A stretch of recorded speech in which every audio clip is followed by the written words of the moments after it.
you doing? Coming at you live from the NFL Scouting Combine in Indianapolis. He is Hub Arkish. I'm Arthur Arkish.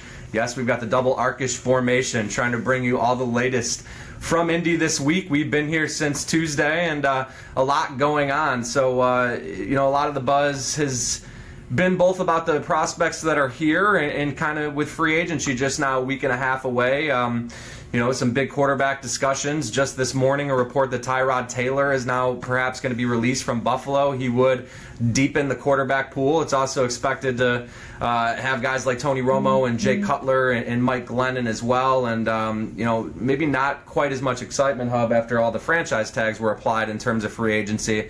And I'm guessing our viewers want to hear more about these draft prospects, but I'm just trying to kind of fill them in on what a lot of the discussion has been about so far. We've heard mostly from the coaches and GMs through the first 2 days, and I feel like there's been probably more questions about the pro personnel side than the college. Yeah, I think the reality is that the combine shifts on Thursday afternoon and Friday from the NFL teams to the prospects. We've actually only had a chance at this point to talk to some offensive linemen and some running backs. The quarterbacks will come in today, meet the other position players over the course of the weekend. The first couple days are devoted to almost every coach and every general manager in the NFL. Not all. Bill Belichick noticeably absent at a Boston Celtics game on Wednesday night, I think it was, while everyone was working down here, although I'm sure he was in town by yesterday. And so a lot of rumors leaking out about the veteran free agents, those who either already were or were about to be, and comments about where they may be. This is also, in addition to being the scouting combine, it's kind of an agents convention, and you've got all the agents down here, a lot of them trying to rep their players and push their players, a lot of them still trying to recruit players, and this is where media has to be really careful, because a lot of the media who are on the, I guess what I call the rumor beater, if you will, constantly trying to break stories, are talking to agents who are sometimes not the most reputable sources. They're out to push their clients as best they can. You can get good information from them. You just got to be careful trying to take that to the bank. So I think that it's pretty clear that the guy like Alshon Jeffrey of the Bears going to the highest bidder. Now you've got Brandon Marshall in the marketplace, which is a totally different situation, but those kind of moves impact things as we look at our free agency lists. You look at the quarterback position and Kaepernick jumping in. There are some who would immediately say Kaepernick is really a better prospect than Mike Glennon, who was thought to be the best free agent quarterback. Others might want to take a chance on the unknown in Glennon, who they haven't seen. And then we're still waiting for the veterans, as you say, to pop in. So as far as the rookie prospects, it's more about information that's leaked out about measurements, about bench press reps, about height and weight and things like that. And as this weekend progresses, we'll start to know a lot more about how draft boards are going to start to stack up. Hub mentioned the bench press reps, one of the first kind of measurables that we were able to, or one of the first stats, whatever you want to call it, that we're able to get our hands on, and there were a few that really jumped out yesterday. Stanford running back Christian McCaffrey didn't help his cause, had 10 bench press reps. That's not good, even at the running back position by comparison. And I'm going to screw up his name. It's Perrine, I believe. The Oklahoma running back not named Joe Mixon had 30 bench press reps. That was better than not only every running back here, but almost every offensive lineman. So interesting stuff with those two guys. I don't know what it necessarily does to Christian McCaffrey's stock. I don't think teams are necessarily going to be concerned. I think the bigger concern is what type of role maybe does he play in the NFL. I don't think he features as an every down back, but more of a matchup player who I think in the right offense is going to give teams problems right away. The offensive linemen we spoke with yesterday were also very interesting. Anyone who was on the fence about Garrett Bowles, the offensive tackle from Utah, probably isn't anymore. He's a bit of an overage guy, and there are some questions, but his demeanor kind of shined through in the interview session. He said he wants to be the nastiest prick on the field and bury guys in the dirt. That's the type of offensive lineman talk that guys want to hear. On the other end of the spectrum, Ryan Ramczyk of Wisconsin, one of the best tackles or one of the best offensive linemen in the draft, along with Bowles, along with Cam Robinson, obviously Indiana's Dan Feeney. He said he has some questions to answer from NFL teams that are wondering why he quit playing for a short time in high school and then had to kind of go the circuitous route going from D3 to Wisconsin, where he was immediately the best player on the field. He also has an injury that's potentially going to drag into his first NFL offseason. So some things to weigh with some of these offensive linemen. Yeah, I think that's really where the combine starts to get interesting. And again, that's really going to heat up over the weekend. But a lot of it's the player interviews. It's when teams get their 15 minutes with each of these prospects and they start to dig into things like the question with Ramczyk. You go back to Christian McCaffrey for a few minutes. That one note, that inability to bench press 225 more than 10 times, probably took him out of the bottom of the first round into the second round. Now, that's about where he was anyway. Nobody really knew. There was some talk about possibly 3 or 4 running backs going in the first round. Of course, that Leonard Fournette and Dalvin Cook are going high. Once you get past them with the Gallmans and McCaffreys of the world, don't know where they're going. McCaffrey was thought to be number 3 on a lot of lists. That could drop him to 4 or 5. It's not going to take him out of the NFL. It's not going to make him any less of an NFL player. Doesn't matter. And this is where teams have to be so careful because it is disturbing news. He's not as strong as they thought. Also, very interesting comments from John Lynch, who I got to visit with. I forget which day it was at this point, but Lynch had his 15 minutes with the media.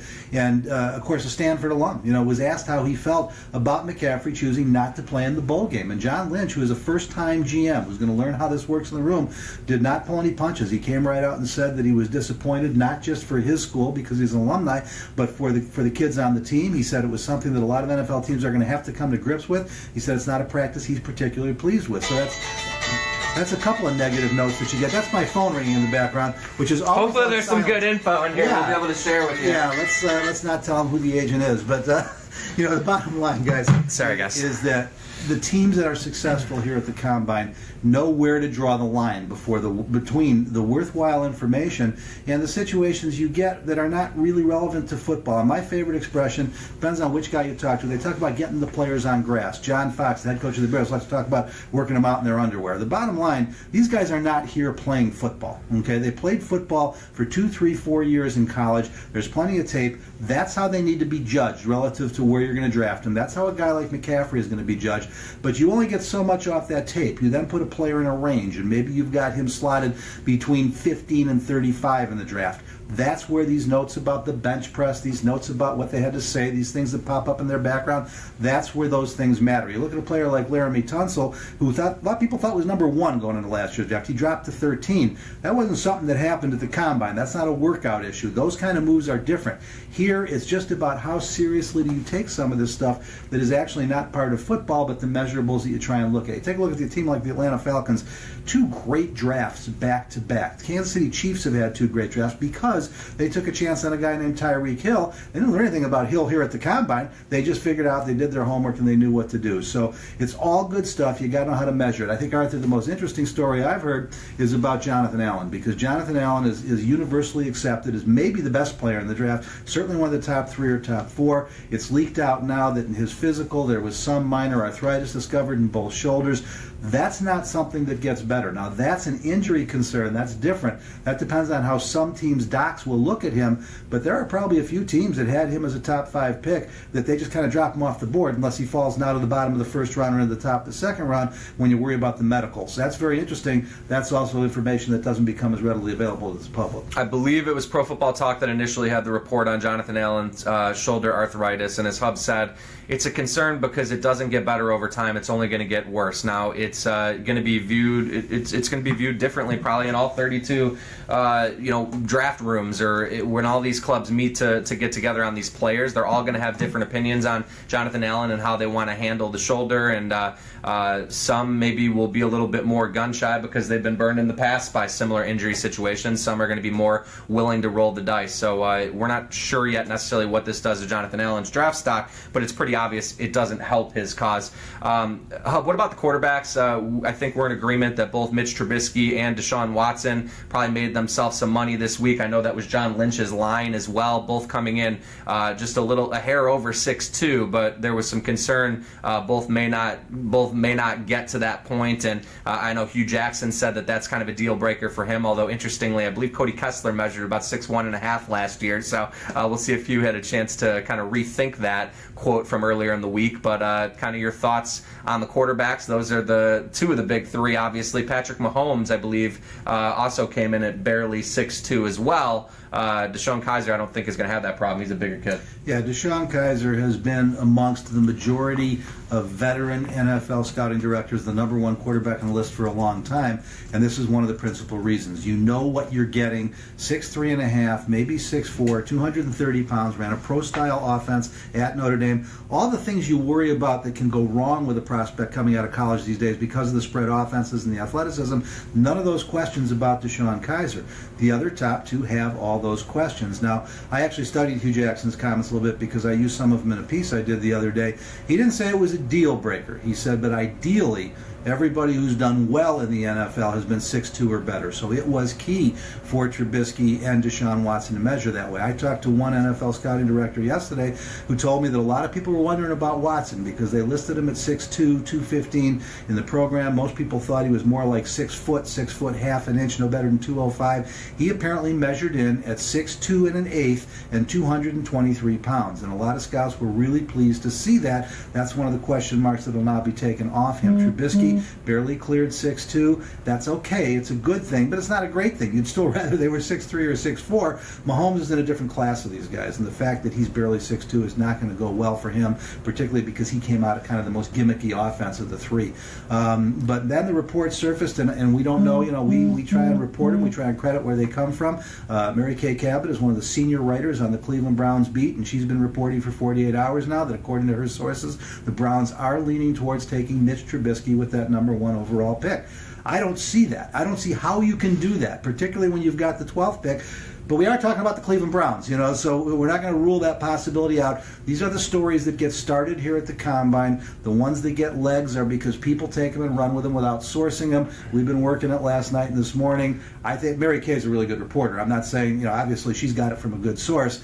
My sources are telling me that that's nowhere near a done deal yet. Myles Garrett measured at over 35-inch arm length today, and I think the 49ers might as well be on the clock because I think it's probably a fait accompli that Myles Garrett is going to be the top pick. We'll have to wait and see. Some other interesting stories from the week. We're going back a couple days, but one of the topics that teams have been very outspoken about is the rule that prevented Joe Mixon, Chad Kelly, a few other guys from being here. I think the opinions have been split. I'm curious to know what you think, and then I'll kind of share what some of the teams have been saying. Well, what I think is that it's ridiculous. These kids, guilty, not guilty, bad crimes, minor incidents, whatever they may be, they have been dealt with in their past. And so unless these players are on some kind of probation legally, unless they're in the legal system, unless they've been released by their university, it's silly. You're not accomplishing anything. These are the guys you want more information about, not less information about, and making it harder for these teams to talk to them. It hurts the teams and it hurts the young men. And when you start to do your homework on some of the infractions that have kept some of these players away from the Combine, they're really minor teenage kid stuff, and so that's some of them are. Right. I think I said some of the infractions. Joe Mixon was absolutely awful. No, nobody's defending Joe Mixon. Nobody's defending Tyreek Hill. What he did last year. But the point is that these kids have made mistakes. They've dealt with them. The legal system has given them their punishment. They've handled their punishment. Listen, I think Joe Mixon is a tremendous example. I'd be hard-pressed to take a chance on him because I've seen the videotape, okay?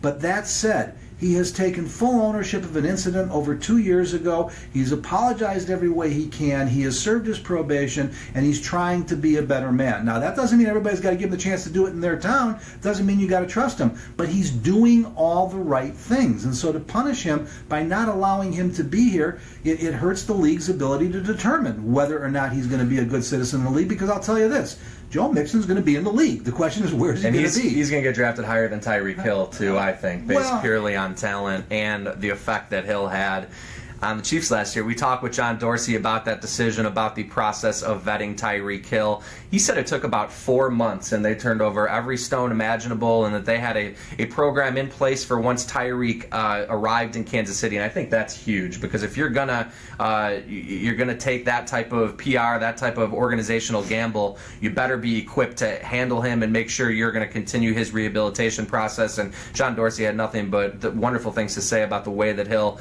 has shown remorse force and has matured. And obviously, you don't have to.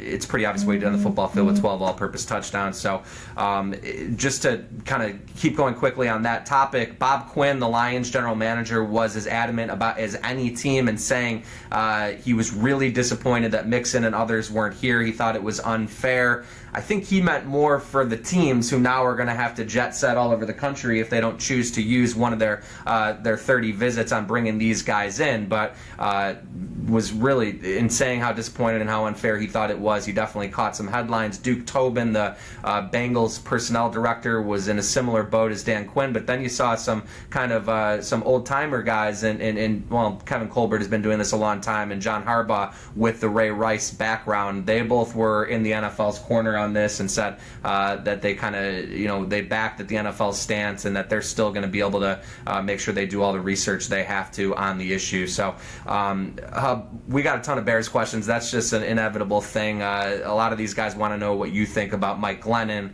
Ricky Wagner. Both Jason Cole of Bleacher Report and Brad Biggs of the Chicago Tribune had it yesterday that the Bears will be going hard for both of those two, the Tampa Bay Buccaneers backup quarterback, Ricky Wagner, the Ravens offensive tackle, and also Stephon Gilmore, one of the top corners available on the market. I just want to back up real quickly, and then we'll move on, though.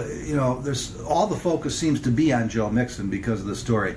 Chad Kelly is a great example of this, and I've talked to a number of NFL people about him, not Jim Kelly's family or any of those, but business scouts, and they've said, this is not a bad kid. This is an immature kid who did some childish things. Not even sure, how many of them are misdemeanors, but he's blocked from being here, and so we're talking about the rule as a across the board rule. I would have no issue if the NFL had stepped up and said Mixon, because of the seriousness of his offense, is being disqualified. Right. But to go across the board and say anybody with anything on their record, that's just ridiculous. It's arbitrary, yeah. and the NFL has enough cases of past hypocrisy as to where people probably are a little bit more outspoken on this topic in particular. Right. All right. So let's talk about Mike Glennon. Now, one of these stories surfaces again. Brad Biggs has reported it. Jason Coles has reported it. Great reporters, good friends, by the way, too. Mm-hmm. But they'll be the first ones to tell you. Again, at this point, this stuff is coming from agents, okay, and it's coming from Mike Glennon's agent, who's going to try and drive the price as best he can. Whether or not the Bears are in seriously, whether they're shopping, looking at the menu, testing the waters, we don't know. We hear the New York Jets are in. There was a report the Pittsburgh Steelers were in because they wanted to sign him as a backup. Well, Mike Glennon's not going to sign as a backup somewhere. He's going to get paid the way Brock Osweiler got paid last year. What do I think about him for the Chicago Bears? I think it's a big gamble. I think it depends on what you pay him. I would not give him Brock Osweiler money. This is a guy who is 5-13 as a starter in the NFL. He has got 18 starts his first couple years in the league. He didn't play well. He took care of the football. That's something that people like. He's a big, strong guy with a big arm in the pocket who's going to get the ball downfield. He can try and squeeze it into tight spots. He's not athletic. He's the opposite of athletic. He's like planted in cement in that backfield. That's not something you're particularly looking for in the NFL. The biggest question is going to be about accuracy, because that's what separates these quarterbacks. And we didn't have enough tape because those 18 games were a couple of years ago. Obviously the Tampa Bay Buccaneers didn't think he was the answer, or they wouldn't have used the number 1 overall pick in the draft on Jameis Winston. So I think Glennon is interesting. I think he's definitely worth a look. I think based on what we've seen so far in his 4 years in the NFL, he projects more as a backup than a guy that you're going to bring in and make your franchise quarterback. Now, if in fact the Bears are very interested, and if in fact they're looking at him for a year or two to see how far they can get him, because he definitely hasn't reached his ceiling, while they bring in a young quarterback that they're trying to develop alongside him with the belief that the young quarterback may be the better prospect, right. Well, that's the kind of plan that we've been hearing about and thinking about. It might make sense. But if the question is,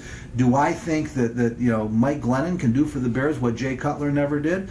No, I don't. He doesn't bring the gifts that Jay Cutler did. He probably brings a better head, but the combination is still what matters, and he just doesn't project to me as a future franchise quarterback. Ricky Wagner is strange because Bobby Massey, while there's no cap hit, there's no guaranteed money left at this point. Yep. He played pretty well the second half of the season. Yep. The first half of the season he was the problem. There was no question about that. He had that concussion. He bounced back. He seemed to settle down. The Bears knew when they signed him that his strength was run blocking, not pass protecting. He got decent pass protecting. I think what's really interesting about it is the real concern should be on the other side. It should be, what do you do with Charles Leno Jr.? And the reality is that Ricky Wagner, according to everybody I talked to, is not a left tackle. Nor is obviously Bobby Massey. Massey is not a left tackle. Now, so if they're interested in Wagner, it's only to let Massey go. And so that's like swapping out one of their big free agent moves last year.